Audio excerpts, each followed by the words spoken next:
Ini bukan Quran, bukan buku doa-doa, bukan kitab kuning yang biasa dibaca di pesantren. Percaya atau tidak, buku ini dibaca oleh Galileo Galilei, Johannes Kepler, René Descartes, sampai Leonardo da Vinci. Judul aslinya dalam bahasa Arab adalah Al-Manazil, tapi kemudian diterjemahkan ke bahasa Latin menjadi Book of Optics. Ini adalah buku sains paling berpengaruh dalam sejarah sains di Eropa, bahkan seluruh dunia dalam bidang optik. Tanpa buku ini, mungkin sekarang tidak ada yang namanya kamera. Menariknya, buku ini usianya lebih dari 1000 tahun, tapi sampai sekarang masih relevan. Amazing is that we, all around the world, we talk about Newton as being the father of optics, and yet here we are, 1,000 years ago. Siapa penulis buku ini? Orang Barat menyebutnya Al-Hazen, sebutan Latin untuk Al-Haytham. Ya, beliau adalah Ibnu Al-Haytham, seorang ilmuwan muslim di abad ke-11, di mana ketika itu Islam sedang dalam masa keemasannya. Orang Barat menyebutnya the Islamic Golden Age. Allow me to introduce Ibn Al-Haytham, a great scientist whose ideas led to the invention of the camera. You invented the camera? Mungkin bagi kalian, Ibnu Al-Haytham bukan siapa-siapa. Bahkan banyak muslim yang tidak kenal beliau. Tapi di Eropa, beliau sangat terkenal, disejajarkan dengan Galileo dan Newton, karena beliau adalah peletak dasar ilmu tentang cahaya. Sehingga Ibnu Al-Haytham disebut sebagai The Fathers of Optics. Karena itu pada tahun 2015, UNESCO pernah mengadakan perayaan The International Year of Light untuk mengenang 1000 tahun karya Al-Haytham. I am pleased to partner with the international organization 1001 Inventions to launch the World of Ibn Al-Haytham Global Campaign to promote light science for the benefit of all. A groundbreaking scientist from 1,000 years ago, the life and work of Ibn Al-Haytham have never been as relevant as they are today. Salah satu temuan Ibnu Al-Haytham yang paling merevolusi pandangan sains dunia ketika itu adalah bagaimana beliau menjelaskan cara mata kita bekerja. Sebelum adanya beliau, para ilmuwan Yunani seperti Plato dan Euclid percaya bahwa mata mengeluarkan semacam sinar ke arah objek untuk bisa melihat. Hal itu kemudian dibantah oleh Ibnu Al-Haytham. Justru matalah yang menangkap patulan cahaya sehingga kita bisa melihat. Bahkan beliaulah yang memetakan bagian-bagian mata yang berfungsi mengatur masuknya cahaya, seperti iris, pupil, kornea, dan retina. Temuannya ini bukan sekedar teori, Ibnu Al-Haytham membuktikannya dengan eksperimen. Bahkan eksperimennya yang bisa dibilang cukup sederhana ketika itu, menjadi dasar bagi penemuan kamera zaman sekarang, yang pada saat itu disebut kamera obscura. By the way, tahukah kalian, kata kamera berasal dari bahasa Latin yang artinya ruangan. Sedangkan obscura artinya gelap. Jadi kamera obscura artinya ruangan gelap. Dinamakan seperti itu karena Ibnu Al-Haytham melakukan eksperimennya di ruangan gelap saat beliau di penjara. Beliau di penjara karena penguasa Mesir pernah memanggilnya untuk mengatasi banjir sungai Nil. Namun usahanya dianggap gagal dan sang raja marah, lalu memenjarakannya.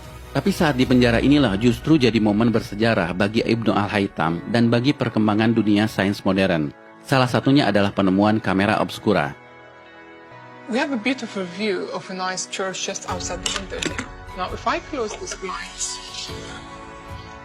through this pinhole I created in this blind, I'll be able to capture an image of this church on this transparent screen.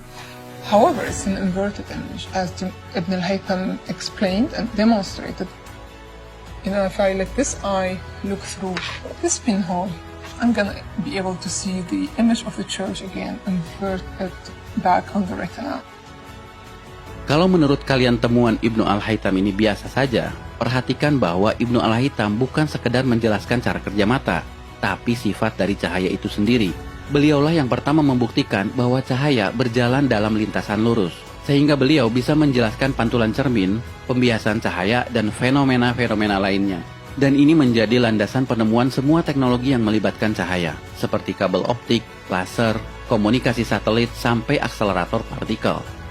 I'm sort of wondering what Ibn al-Haytham would think doing experiments with candles and pinhole cameras.